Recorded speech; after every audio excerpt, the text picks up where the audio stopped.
Well, as you heard in the previous videos, talking about this basic theme about the ego and how it traps us in, there I was in my situation, and I felt like the real me, the real person that I truly am, was trapped inside something that was false. And that false personality got me into lots of trouble. But even if you're a person who's never been in any trouble, you could be trapped in this way. And I'm going to give you some examples of this today, just to show you what I mean. The human being, just before I carry on, the human beings, just remember, when we're growing up, we have a great sense of being true as young children. But when we reach around the age of adolescence, so 9, 10, 11, something starts to happen in the mind where it just rejects that child, rejects who we really are, and starts to build something quite else. And that can go on. And we can find that sometimes we've never done any harm to anybody, we're not criminals or anything like that. But we can go to therapy and find that who we really are is buried beneath so many layers, it's quite unbelievable. So I'd just like to talk about, obviously, everything in these talks is aimed about how you break out of this. How can we find who we are? And not only find who we are, but be who we are. Because finding who you are is only the first step, and then we have to break through.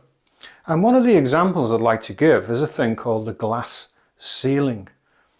A glass ceiling is a term that's used mainly for women and minority groups, because there was a time, and it hasn't quite gone away, when women were really marginalised. They were not represented in Parliament, they couldn't vote, they couldn't hold high office in business, they just weren't allowed to do things. And it's the same with minority groups, they're often held back, you know. But the point I'm trying to make here was that obviously that's unfair, it's unjust, and attitudes have changed, and the laws did change, and companies did open up, and Parliament did make an effort to have a better representation of women. But what happened was individual women who had an ambition to go up into high places, sometimes, not all the time, and it was very common that once the restrictions were taken away, once nobody was stopping them, the only thing now was stopping them was themselves. And that's what they called the glass ceiling.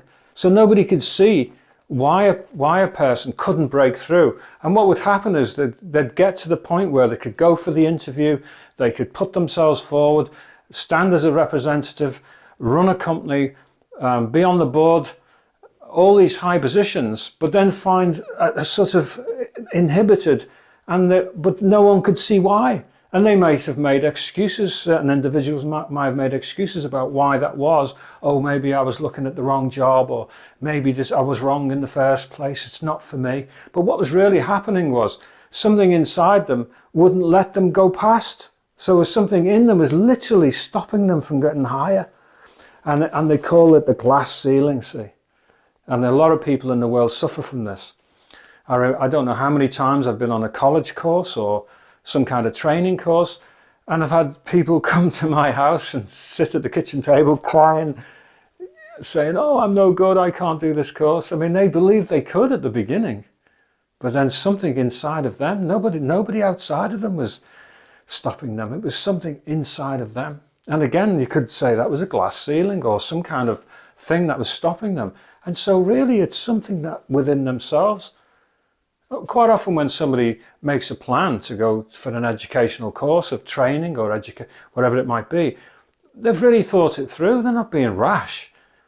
But then they come up against something, you know, especially at exam time. People often wonder, why do people struggle with exams? I know there's pressure on an examination time, but there's also this pressure of like, well, am I worth this?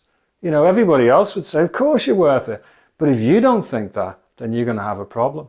And this is all part of what I faced when I was in prison. I felt like I was trapped in a definition. I was trapped in something I'd created. And I couldn't be the nice person that I was inside. I couldn't get there. And you could say, in a way, not only do we have a glass ceiling, but we could say we have a glass cage. It stops us going left, stops us going right, stops us going up. It doesn't really want us to do anything. And I've come across this in my life. It could look something like this. There's the little man in the cage, or the woman, and that's what it's like. I remember once when I was on a mountain leader assessment course, there was about 6 of us there, and we had done all of our very, very experienced, lots of training, and we were well up, we were ready to be assessed for leadership. There was no question about our skills. Now it was about, are you a leader?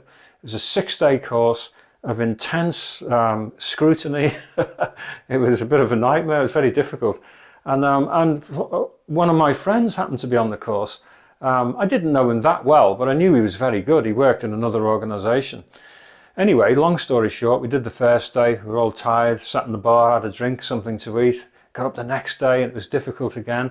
And we were in the bar again, you know, sort of going, whoa, you know, only 4 more days to go. And I knocked on his door the next morning to say, you know, are you ready to come for breakfast? You know, let's get cracking. And he says, I'm going home. And I could still feel it now, how stunned I was. I said, why are you going home? Why are you going home? And he said, I can't do this, you know. And I can't remember the exact conversation, of course, it was a long time ago, but I do remember that he was up against something inside of himself, because I knew he'd already been a leader. I knew that he could be trusted with groups. I knew he knew all the skills, and I respected him. But when I thought back about what the conversation I had with him, and I couldn't talk him around, and he decided it wasn't for him. But I knew that he was up against something. Only he stopped himself, you know. And so again, you've got this cube, this glass cage, perhaps. Didn't want to let him go this way or that way. And it was trying to prevent him. In a way, the way that, I mean, of course, what you need to know is, well, how do you overcome such a thing? How do you get past this? You know, when I was released from prison the last time, I was very fortunate. I got a great job after about 18 months. And the job was going really well. And it was in outdoor pursuits, you know, mountaineering, canoeing, caving, with young people, trying to motivate them. There was a lot of unemployment and a lot of problems on the streets. And we were just trying to help young people through outdoor pursuits to be remotivated. Anyway, long story short again, I failed my driving test the first time, and my job required, to keep the job and be a permanent job, I needed to pass that driving test. And so there was a bit of pressure on me. I also knew that if I passed the driving test, that meant I'd keep my job permanently. And if I kept the job permanently, I could buy a little house, which I'd had my eye on. And if I could buy that little house, maybe I could marry this young lady I'd met, and we could have a life together and maybe have children as well.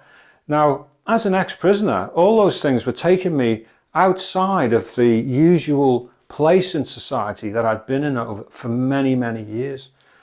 And so I was trying to do well. Anyway, the night before the second test, I suddenly came under momentous attack in my mind and my heart and emotions. And it was like as if somebody was in the room, in my head, saying, you're not good enough, and I don't know what you're even thinking of. You know, you're not, it's all right for other people, but not you. Like this, it was very personal, very painful, very hard. And the reason why I was able to overcome it, because I didn't understand that, I said, hang on a minute, what's all this about? You know, I've done all the maneuvers, I'm as good as anybody else, and I can do this, you know. And this fight in me came from the fact that I knew who I was inside. You know, I knew I was worthy of this, and I knew it was okay, and I knew I had a right to do this. But what was a shocker for me was like, how can something inside of me oppose me? How can something inside of me try to tear this apart? But that's the way it is, unfortunately. Once the ego structure, like I said, I was trapped in a robot. You know, I remember saying to myself when I realized I was trapped, how has this happened? How can I be trapped? But I was.